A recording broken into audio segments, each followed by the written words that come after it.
সূরা আল কলম। বিসমিল্লাহির রহমানির রহিম। রহমান রহিম আল্লাহ তাআলার নামে। নুন, শপথ, লেখার মাধ্যম কলমের। আরো শপথ এ কলম দিয়ে তারা যা লিখে রাখছে তার। তোমার মালিকের অসীম দয়ায় তুমি পাগল নাও। তোমার জন্য অবশ্যই এমন এক পুরস্কার রয়েছে যা কোনোদিনই নিঃশেষ হবে না। নিঃসন্দেহে তুমি মহান চরিত্রের উপর প্রতিষ্ঠিত রয়েছ। সেদিন খুব দূরে নয় যখন তুমি ও তোমাকে যারা পাগল বলে তারা সবাই দেখতে পাবে তোমাদের মধ্যে আসলে কে বিকারগ্রস্ত পাগল ছিল। তোমার মালিক ভালো করে জানেন তোমাদের মধ্যে কোন ব্যক্তি পথভ্রষ্ট হয়ে গেছে।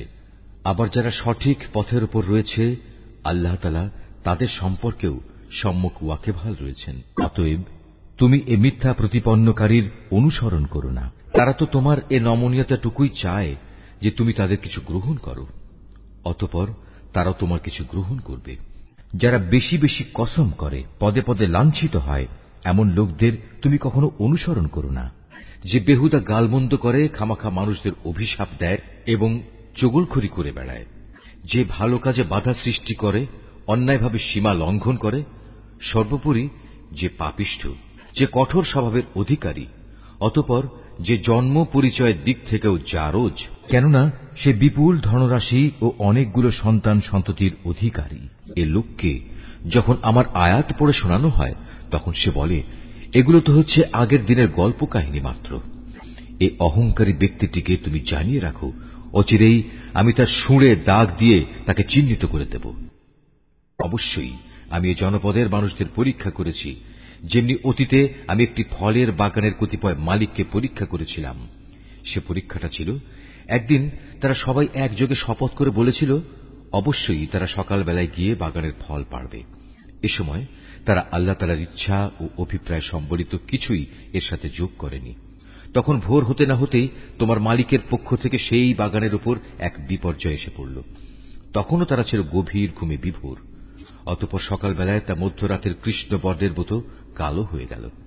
এদিকে সকাল হতেই তারা এই বলে একে অপরকে ডাকাডাকি করতে লাগল, তোমরা যদি সত্যি ফল আহরণ করতে চাও তাহলে সকাল সকাল নিজেদের বাগানের দিকে চলো। অতঃপর তারা সেদিকে রওনা দিল। পথের মধ্যে ফিসফিস করে নিজেদের মধ্যে বলাবলি করতে লাগল, কোন অবস্থায় যেন আজ কোন দুস্থ ও মিসকিন ব্যক্তি তোমাদের উপর টেক্কা দিয়ে বাগানে এসে প্রবেশ করতে না পারে। তারা সকালবেলায় সংকল্পবদ্ধ হয়ে এসে হাজির হল, যেন তারা নিজেরাই আজ সব ফসল তুলতে সক্ষম হবে। অতঃপর যখন তারা সে বাগানের দিকে তাকিয়ে দেখল তখন হতভম্ব হয়ে বলতে লাগল, এ কি, এটা তো আমাদের বাগান নয়, আমরা নিশ্চয়ই পথভ্রষ্ট হয়ে পড়েছি। না, আসলে আমরা আজ মাহরুম হয়ে গেছি। এ মুহূর্তে তাদের মধ্যেকার একজন ভালো মানুষ তাদের বলল, আমি কি তোমাদের বলিনি সব কাজের ব্যাপারে আল্লাহর উপরই ভরসা করবে? কত ভালো হতো যদি তোমরা আগেই আল্লাহ তাআলার মহান নামের তাসবিহ পড়ে নিতে। এবার নিজেদের ভুল বুঝতে পেরে তারা বলল, সত্যি আমাদের মালিক আল্লাহ তাআলা অনেক মহান, অনেক পবিত্র। তার নাম না নিয়ে আমরা আসলেই জালেম হয়ে পড়েছিলাম। এভাবে তারা পরস্পর পরস্পরকে তিরস্কার করে একে অপরের উপর দোষারোপ করতে লাগল। তারা আরো বলল, দুর্ভাগ্য আমাদের, মূলত আমরা তো সীমা লঙ্ঘনকারী হয়ে পড়েছি। আশা করা যায় আমাদের মালিক পার্থিব জিনিসের বদলে আখিরাতে এর চাইতে উৎকৃষ্ট কিছু আমাদের দান করবেন। আমরা আমাদের মালিকের দিকেই ফিরে যাচ্ছি। আযাব এভাবে নাজিল হয়, আর পরকালের আযাব তা তো অনেক গুরুতর। কত ভালো হতো তারা যদি তা জানতে পেত।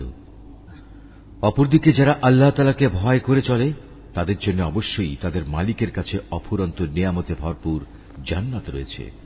যারা আমার আনুগত্য করে তাদের সাথে আমি কি অপরাধীদের মতো একই ধরনের আচরণ করব?